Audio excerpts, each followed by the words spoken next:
पहले राम जन्मभूमि को लेके विवाद होता था, लेकिन उसका न्यायपालिका ने जो है डिसीजन लिया और देश के मुसलमानों ने उस डिसीजन को माना और कहा कि यहाँ अच्छा फैसला आया। ज्ञान वापसी का मामला न्यायालय में चल रहा है, उसमें कुछ लोगों को बरगलाने का काम विपक्ष के लोग कर रहे हैं जो अपनी राजनीति सीखना चाह रहे हैं। अरे साथ हैदर अब्बास चांद साहब हैं, उत्तर प्रदेश अल्पसंख्यक आयोग में सदस्य हैं। हैदर साहब, इस समय ज्ञानवापी का मुद्दा पूरे देश में छाया हुआ है। ज्ञानवापी परिसर में 31 साल के बाद पूजा पाठ फिर से शुरू हो गई। जिला जज के अदालत का ये फैसला था, इस पर आपकी क्या प्रतिक्रिया है? देखिए, सबसे पहले ज्ञानवापी, उसके पहले जैसे आपके अयोध्या और मथुरा, ये 3 जगह का इशू पहले से ही चला आ रहा है, कोई अभी नया नहीं है। पहले राम जन्मभूमि को लेके विवाद होता था, लेकिन उसका न्यायपालिका ने जो है डिसीजन लिया और देश के मुसलमानों ने उस डिसीजन को माना और कहा कि यहाँ अच्छा फैसला आया। सभी लोग खुशहाल हो गए और सभी लोग अपने भारत में कारोबार कर रहे हैं, रह रहे हैं। ज्ञानवापी का भी मसला भी वैसा ही है। ज्ञानवापी का मामला न्यायालय में चल रहा है, उसमें कुछ लोगों को बरगलाने का काम विपक्ष के लोग कर रहे हैं जो अपनी राजनीति सीखना चाह रहे हैं। हमारे मुस्लिम समाज के लोग बड़े भोले भाले होते हैं, बहुत सीधे होते हैं, इसलिए उनको उस टारगेट पर ला के ज्ञानवापी का मुद्दा बनाने की कोशिश की जा रही है। लेकिन मैं यही कहूँगा कि आप लोग जो है उससे में ना जुड़िए और ना ही ज्ञानवापी को एक मुद्दा बनाइए। रहा सवाल मंदिर और मस्जिद का, वो कोर्ट और न्यायपालिका उसका डिसीजन लेगी। जिस तरीके से हमारे अयोध्या का समाधान हुआ, न्यायपालिका ने, न्यायाधीशों ने फैसला लिया, उसी तरीके से ज्ञानवापी में भी फैसला लेंगे और जो अच्छा होगा उसी को किया जाएगा।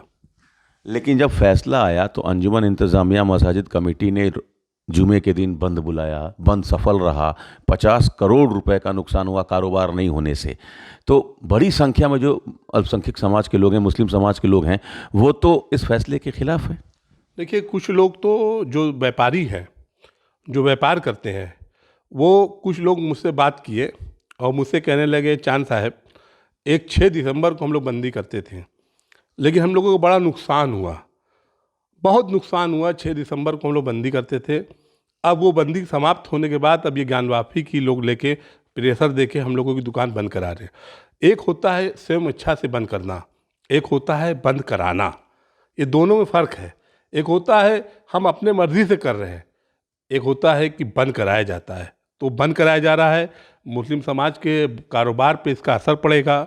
जो परेशान गरीब हैं वो अपने नुकसान ना करे, तो मैं उनसे ये अपील करूँगा कि इसमें वो भाग ना ले तो बेहतरी है। बंद करने से कोई समाधान नहीं होगा, बल्कि आप लोग एक अच्छा वकील करके, कोई अच्छे लोग करके कोर्ट में जाए, अपनी बात रखें। लड़ाई झगड़ा या बंद करने से किसी का कोई समाधान आज तक ना हुआ है और ना ही होगा। न्यायाधीश लोग बैठे हुए हैं न्यायपालिका में, वो फैसला लेंगे। लेकिन यासीन, जो मोहम्मद यासीन हैं मसाजिद कमेटी के जॉइंट सेक्रेटरी, जो मोहम्मद अखलाक हैं मुस्लिम पक्षकार के वकील, उनका तो ये कहना है कि हमें न्यायपालिका पर भरोसा ही नहीं रहा। देखिए, मैंने आपसे पहले भी कह दिया कि जो लोग धर्म के ऊपर राजनीति कर रहे हैं, जिनकी राजनीति धर्म पे चल रही है, जो लोग मुसलमानों की राजनीति कर रहे हैं, वो लोग यही काम करेंगे ना कि सिर्फ न्यायपालिका को या न्यायाधीश को गलत कहेंगे। मुझे आज तक पूरे देश पे न्यायपालिका या न्यायाधीश पर गलत कहने वाला कोई भी आदमी नहीं मिला। अगर ये लोग कह भी रहे हैं तो बहुत गलत कह रहे हैं। मैं इनके इस बयान की घोर निंदा भी कर रहा हूँ। मैं उन लोगों को समझाऊंगा जो हमारे मुस्लिम समाज के लोग हैं, जो भोले भाले व्यापारी हैं, वो अपने व्यापार को बंद ना करें, ना अपने व्यापार को ख़राब करें, क्योंकि व्यापार एक ऐसा धंधा है जिससे सभी समाज के लोग जुड़े हुए हैं।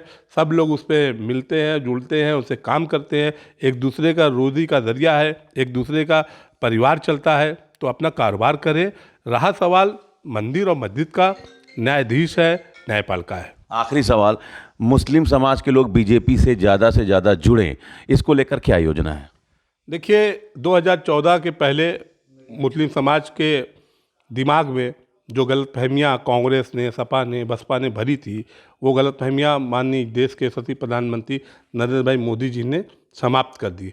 क्योंकि उन्होंने जब से प्रधानमंत्री बने तो उन्होंने कहा कि मैं सेवा की भाव से काम करूँगा, और उन्होंने सेवा किया। मैं प्रधानमंत्री नहीं, प्रधान सेवक हूँ। लगातार जन कल्याणकारी योजना चलाई, जिसका लाभ मुस्लिम समाज को मिला। सबसे ज़्यादा उदाहरण के तौर पे मैं बता दूं, आवास योजना।